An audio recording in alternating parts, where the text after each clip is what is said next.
이 시간은 우리 히브리서 이제 마지막 시간인데요.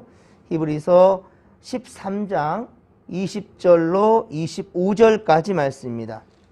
히브리서 13장 20절로 25절까지 말씀 우리 한 목소리로 합독합니다.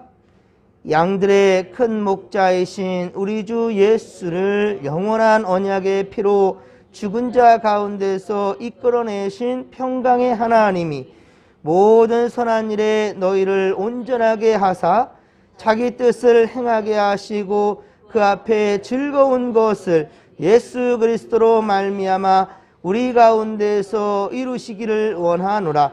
영광이 그에게 세세무궁토록 있을지어다. 아멘. 형제들아, 내가 너희를 권하노니 권면의 말을 용납하라. 내가 간단히 너희에게 썼느니라. 우리 형제 디모데가 놓인 것을 너희가 알라.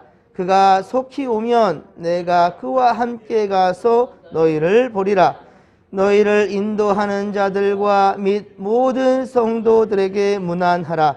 이달리아에서 온 자들도 너희에게 문안하느니라. 은혜가 너희 모든 사람에게 있을지어다. 아멘. 할렐루야. 오늘도 변함없는 사랑으로 주께서 우리와 함께 하실 것입니다. 예, 깊은 웅덩이와 수렁에서 주님 반드시 우리를 건져내 주실 것입니다.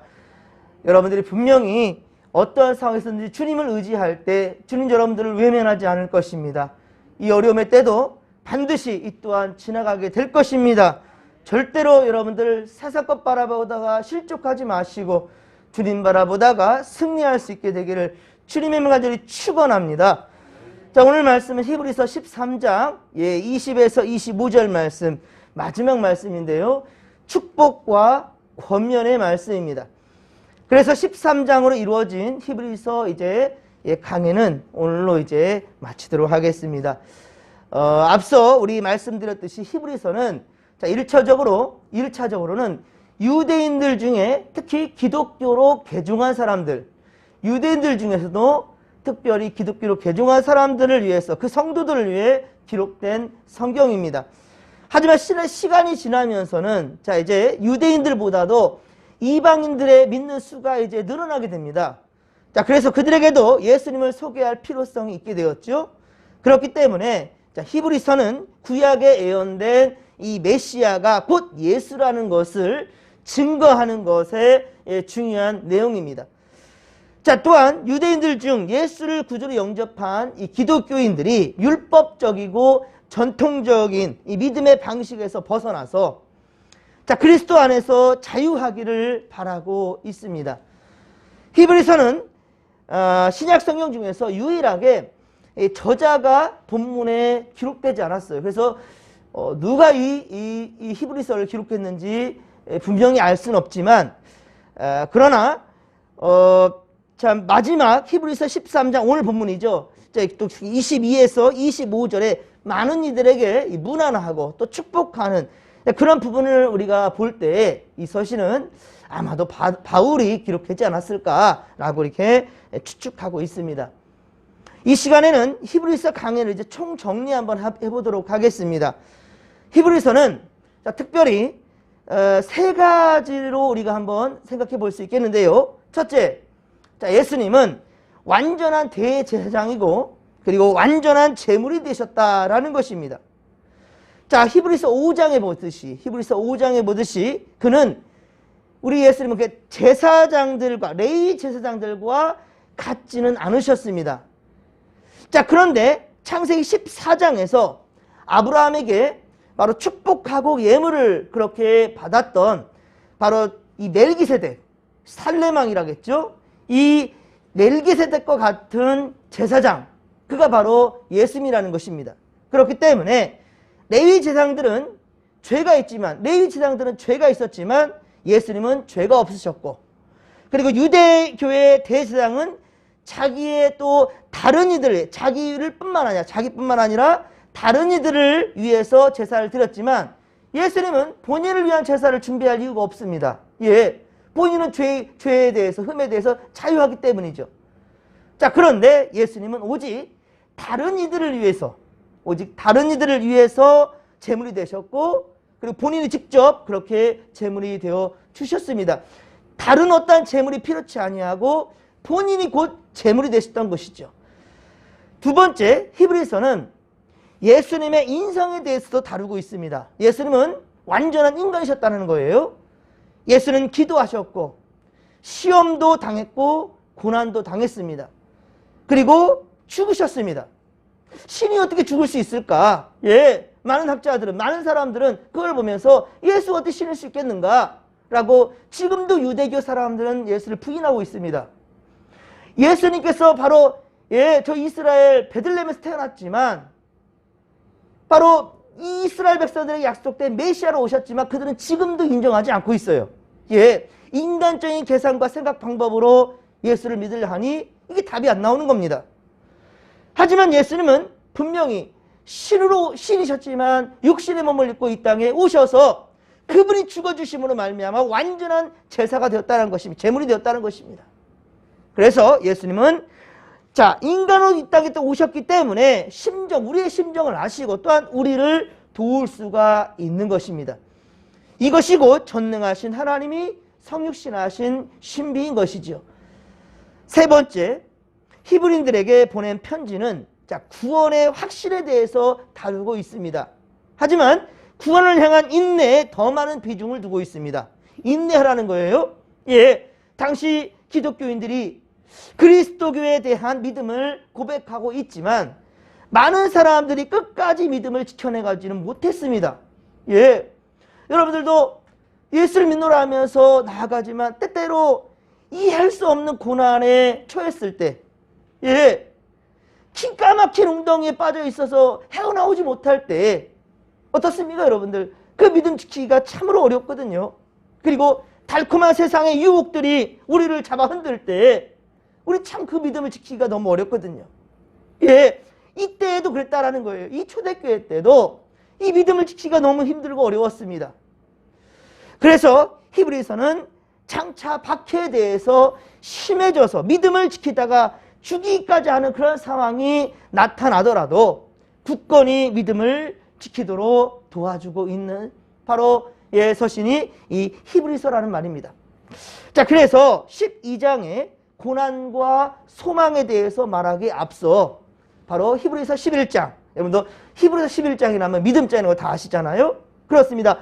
고난과 소망에 대해서 히브리서 12장에 기록하고 있지만 앞서 그래서 11장에 믿음에 대해서 굳건히 믿음을 지키도록 그렇게 도와주고 있단 말입니다. 수많은 믿음의 사람들을 소개해주고 있죠.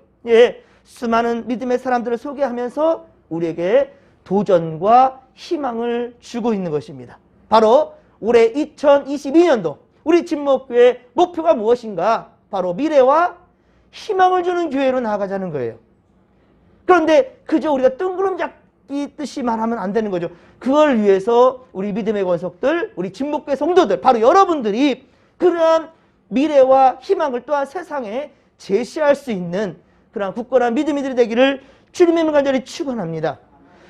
히브리서 11장 1절의 말씀, 히브리서 11장 1절의 말씀 우리 함께 한번 암송해 볼까요? 믿음은 바라는 것들의 실상이요 보이지 않는 것들의 증거니. 할렐루야! 그렇습니다. 그리고 6절에 보면 이 믿음, 이 믿음으로 말미암아 어떻습니까? 우리는 하나님의 진정한 기쁨이 될 수 있다라는 거예요. 하나님을 기쁘시게 할 수 있는 것은 무엇인가? 우리의 믿음이라고 성경은 말씀하고 있습니다.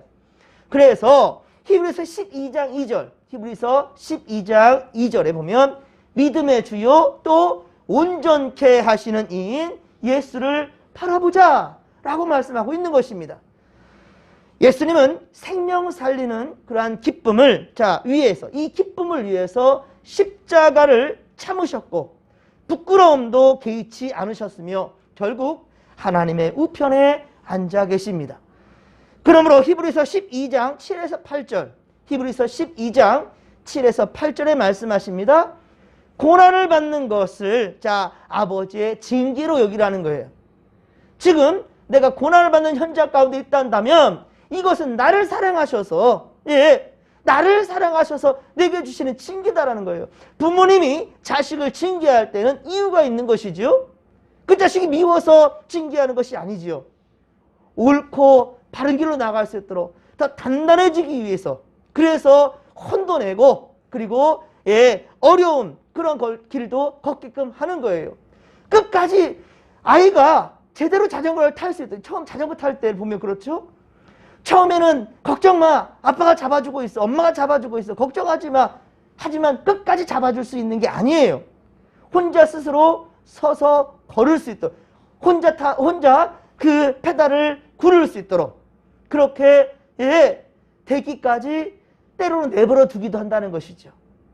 때로는 다치고 상처도 입으면서, 그러면서 단단해지고 제대로 그렇게 탈 수 있고 우리 아이가 그렇게 걸어갈 수 있다는 것입니다. 예, 그렇습니다. 바로 징계를 받는 것이 참 자식이 될 수 있다는 거죠. 그렇지 않으면 사생아다라고 말씀하고 있죠. 예, 친아들, 곧 구원받은 하나님 나라의 백성이라는 증표는 바로 우리에게는 징계, 때로는 어려움도 당하는 그 순간이라는 것을 잊지 않기를 바랍니다. 그리고 이어지는 것이 히브리서 13장, 바로 사랑장이죠. 사랑장입니다. 히브리서 13장은 사랑에 대해서 말씀합니다. 이 사랑이라는 것은 여러분 감성적인 말이 아니라 곧 실천입니다. 예, 사랑이라는 것은 그렇게 박물관에 모셔놓은 것이 아니란 말입니다. 고적화된 것이 아니란 말입니다. 사랑이라는 것은 동사입니다. 행할 때, 보여질 때 진정한 사랑의 가치가 있는 것이죠. 예수님도 십자가에 매달려 죽는 척하지 않았습니다. 그는 육신의 몸을 입고 이 땅에 오신 바로 하나님이셨지만 그는 인간이셨단 말이에요. 그는 곧 십자가에 달려 죽어주셨습니다. 죽으심을 그런데 이기시고 생명, 이 바로 사망 권세를 이기시고 부활하셔서 우리에게도 참 소망을 주신 분이 바로 예수님이라는 것이죠. 이보다 더 큰 사랑이 어디 있겠습니까? 그래서 우리는 긍휼의 사랑이다, 바로 십자가의 사랑은 아가페 사랑이다 라고 말하는 것입니다. 그렇습니다. 어머니가 자식을, 이 생명을 지켜내기 위하여서 10달을 품어내는 고통을 참아냈던 것처럼, 그리고도 어떻습니까? 아이가 이제 스스로 성장에 자랄 때까지 스스로 자기 삶을 영위해 나갈 때까지 최선을 다해서 뒷바라지하고 지켜주는 것이 바로 부모님이시듯이, 바로 우리 하나님도 끊임없이 우리와 함께 하시고 우리에게 참 좋은 것을 채워주시기 위해서 그렇게 애쓰시고 있다는 사실을 여러분들 기억하시기를 바랍니다. 여러분, 히브리서 13장 이 사랑장에 특별히 1절, 2절에 보면 형제를 사랑하는 것을 계속하라. 형제를 사랑하는 것을 계속하고 손님 대접하는 것을 잊지 말라. 예, 손님 대접하는 걸 잊지 말라라고 말합니다. 그리고 5절에 보면 돈을 사랑하지 말고 있는 것에 감사할 줄 알아라. 자족하라 라고 말씀하고 있습니다. 여러분, 눈에 보이기에 이 돈이라는 것이 우리의 행복을 그렇게 보장해 주는 것처럼 보이지만 아닙니다, 여러분들. 예, 그것이 우리를 보장해, 우리 행복을 만들어 주는 것이 아니라 그 돈 또한 역시 하나님 주신 복이라는 거예요. 하나님 주신 것 중에 하나인 걸 뿐이지, 그리고 그 물질에 대해서 하나님께 감사할 줄 모르면 절대로 그것을 우리에게 행복을 주지 않는다는 것 또한 역시 알아야 될 것입니다. 모든 것에 먼저가 감사라는 것을 잊지 않길 바랍니다. 이웃을 사랑하고 섬기는 것에, 그렇습니다, 돈이 들어가는 것에 욕심을 내고 인색하지 말라는 거예요. 그렇지 않으면 여러분 가룟 유다처럼 또 사도행전 5장에 바로 아나니아와 삽비라처럼, 그렇게 그 부부처럼, 그리고 사도행전 8장에 돈을 주고 성령을 사려고 하였던 시몬처럼 망하게 될 것입니다. 그러므로 히브리서 13장 16절, 히브리서 13장 16절 우리 함께 한번 찾아 읽어볼까요? 히브리서 13장 16절입니다. 오직 선을 행함과 서로 나누어 주기를 잊지 말라. 하나님은 이 같은 제사를 기뻐하시느니라. 할렐루야. 선을 행하는 것, 서로 좋은 것을 나눠줄 수 있는 그런 넓은 마음들, 온유한 마음들, 예, 이런 것이 바로 하나님께 온전히 드려지는 제사다, 기쁨의 제사다라고 얘기하고 있는 것입니다. 하지만 항상 변함없이 선을 행하면 얼마나 좋겠습니까? 그렇죠? 선 안에 살아가면서 하나님 뜻한 것을 우리가 지켜가며 이렇게 사랑의 삶을 우리가 살아가면 얼마나 좋겠습니까? 하지만 마음은 원이지만 육신이 약하다. 예수께서 하신 말씀이잖아요. 예. 함께 기도하자 그랬는데 어때요? 이 육신의 피로를 이겨내질 못하고 제 아들이 다 잤지 않습니까? 예? 겟세마네 언덕에서 기도하라. 나와 함께 기도하자. 깨어있어 기도하라. 라고 말했지만 육신의 피로를 이기질 못하내고 제 아들은 다 자버리지 않습니까? 잠시도 깨어있지 못하더냐? 예수께서 우리의 마음을 아십니다. 우리의 몸의 상태를 아십니다. 마음은 온유한데 육신이 약하다. 그래서 우리가 갈등할 때도 있단 말이지요. 하지만 야고보서 1장 5절에 또한 말씀하죠. 너희 중에, 자 그러면 너희 중에 누구든지 지혜가 부족하거든 모든 사람에게 후히 주시고 꾸짖지 아니하시는 아버지께 구하라. 예, 그러면 주시리라. 할렐루야. 그렇습니다. 믿음이 부족하면, 인내와 끈기도 부족하고 갈등할 때면 바로 하나님께 구하라는 거예요. 예, 하나님께 구하라. 하나님은 언제든지 꾸짖지 아니하시고 반드시 도와주실 것입니다. 피할 길을 내어주시는 주님의 그 은혜를 경험하는 우리 복된 성도들 되기를 소망합니다. 오늘 본문 21절입니다. 오늘 본문 21절에는 선함이라는 것은 우리 안에 저절로 되는 것이 아니랍니다. 우리 안에 저절로 되는 것이 아니라 하나님께서 모든 선한 일에 우리를 온전하게 해주신다라고 말씀하고 있어요. 또한 자기 뜻을 행하게 하시며 그 앞에 즐거운 것을 예수 그리스도로 말미암아 우리 가운데서 세세 무궁토록 있도록 그렇게 이루어 주신다라고 약속해 주십니다. 그렇습니다. 내가 하는 것이 아니라는 거예요. 오히려 내가 하려고 하니까 힘도 들고 지쳐가는 거예요. 여러분, 그렇기 때문에 우리는 하나님께 도와달라고 간구하는 거예요. 하나님의 뜻, 곧 선한 일을 행할 힘, 믿음을 위해서 기도해야 된다는 것입니다. 그런데 누구의 이름으로 기도할까요? 예수 그리스도의 이름입니다. 그 이름 앞에 모든 악한 것들도 굴복할 수밖에 없고요. 그 이름 앞에 능력이 있다는 사실을 믿으시기 바랍니다. 그래서 우리는 항상 기도할 때 예수의 이름으로 기도하는 거예요. 이 땅에 어떠한 유인이나 어떠한 사람의 이름은 안 됩니다. 오직 예수 그리스도의 이름으로 기도할 때 악한 영들은 떠나게 될 것이고, 오직 성령께서 우리 안에 내주하심으로, 할렐루야, 성령 충만함으로 모든 어려움과 고통, 근심, 걱정에서 우리는 해방되게 된다는 것을 믿으시기 바랍니다. 사랑하는 성도 여러분, 그런데 주께서 우리를 용서해 주시고 이렇게 자녀 삼아 주셨는데 우리는 어찌 서로를 용서하지 못하며 용납해 주지 못할까요? 서로의 흠을 들춰내며 정죄하기 바쁘죠. 예. 하지만 22절의 말씀처럼 사랑하는 형제들로 불러줄 수 있는 우리가 되기를 소망합니다. 22에서 25절은 서신을 마치면서 이제 축복하는 내용입니다. 23절에 형제 디모데가 놓인 것. 자, 형제 디모데가 놓인 것이라는 것은 이 디모데가 옥에 갇혔다가 이제 풀려난 것을 얘기하는 거예요. 저자는 디모데가 속히 오면 그와 함께 가서 만나보겠다라고 그렇게 말하고 있습니다. 아니, 디모데가 이제 노인받았는데 그가 얼마나 고통 속에 살았겠습니까? 감옥에서 옥고를 치르면서. 그런데 바울은 어떻습니까? 바로 그를 또 재촉해가지고 너희를 위해서, 유대인들이지만 예수를 알지 못한 자들, 지금 예수를 깨닫지 못하는 그들에 대한 안타까움과 그들에 대한 마음이 너무 불타오르니까 가만히 있을 수가 없는 거예요. 그래서 사명을 감당할 수 있는, 때로 우리가 그렇죠. 참 열심히 하나님의 일을 위해서 일했고 교회에 헌신했는데 목사님은 칭찬하기 앞서 또 다른 일을 또 맡겨줄 때, 야, 이거 목사님 너무 하시네 라는 마음이 들 수 있을 때 보십시오. 하나님의 사명은 쉴 수가 없는 거예요. 예전에 참 제가 존경한, 지금도 참 존경하는 목사님 중에 이동희 목사님, 제가 자주 얘기하죠. 우리 진목회 한번 부흥의 성에도 한번 오셨었고요. 이동희 목사님, 그 목사님은요, 무슨 일을 감당하다가 올해는 좀 쉬겠습니다 라고 얘기하잖아요. 뭐 교사랄지 뭐 성가대랄지 뭐 반주하는 여러 가지 일들을 감당할 때 올해 좀 쉴게요 목사님. 쉬면 지금 죽어야 되는데 그 쉼이라는 안식은 오직 천국에밖에 없어요. 라는 이야기. 좀 섭섭하게 들릴 수도 있지만 어쩌면은 진짜 감당할 그 믿음이 있기 때문에 그 믿음을 강조하는 거거든요. 사도 바울도 지금 디모데에게 그렇게 말하는 거예요. 옥에 갇혔다가 놓였는데 그와 함께 너희한테 또 가겠다라는 거예요. 그러니 너희 믿음 절대로 잃지 말라 라고 오히려 믿음 연약한 자를 향해서 항상 그렇게 지원해주고 함께하고자 하는 이 바울의 마음을 우리가 읽을 수가 있겠습니다.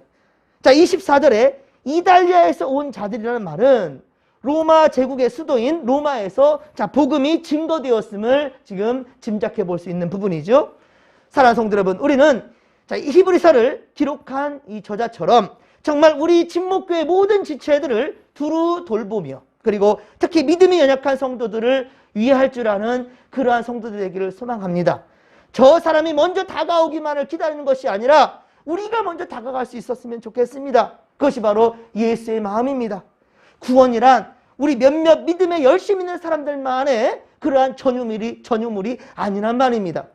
주께서 원하시는 대로 세상 모든 사람들에게도 그렇게 똑같이 전해져야 될 바로 진리의 말씀이라는 겁니다. 이를 위해 우리가 택함받은 일뿐이라는 사실을 한순간도 잊지 마시고 주님 주시는 복을 받고 복을 전하며 함께 축복을 누릴 수 있기를 주님의 이름으로 간절히 축원합니다. 그런 의미에서 우리 함께 25절입니다. 자, 25절 말씀을 같이 한번 읽겠습니다. 은혜가 너희 모든 사람에게 있을지어다. 아멘. 할렐루야. 하나님의 이 은혜가 우리 진목교회에 있기를, 이 은혜가 불신자의 마음밭에도 동일하게 임할 수 있기를, 성령의 놀라운 역사가 일어날 수 있기를 주님의 이름으로 간절히 축원합니다.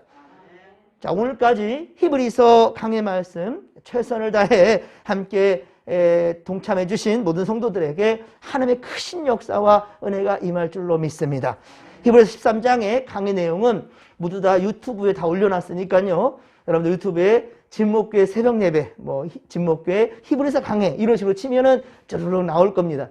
여러분들 또 말씀의 깊이를 다시 한번 우리 재탕하면서 계속 말씀을 곱씹으면서 주님께서 가장 기뻐하시는 그러한 우리의 신앙의 모습으로 변화될 수 있기를, 그렇게 성장할 수 있게 되기를 주님의 간절히 축원합니다. 내일부터는 고린도 전후서 강의를 또 새롭게 시작하도록 하겠습니다. 고린도 전후서 말씀도 기대하면서 첫 단추를 깰 때부터 마지막 때까지 최선을 다해 함께 하시길 바랍니다. 오늘도 하나님께서 우리 기대하는 바가 있습니다. 여러분들 절대로 세상 것 기웃거리다가 넘어지지 마시고 초지일관 절대로 처음 먹었던 믿음대로 마음대로 십자가를 향해 정진하십시다. 주여 삼창 부르며 기도하며 나갑니다. 주여, 주여, 주여. 살아계신 하나님 아버지, 고맙고 감사를 드립니다. 주여, 우리 하나님께서 우리에게 함께 하시며 가장 좋은 것을 예비하시며 우리 삶에 채워주기를 원하시는 주님 감사합니다.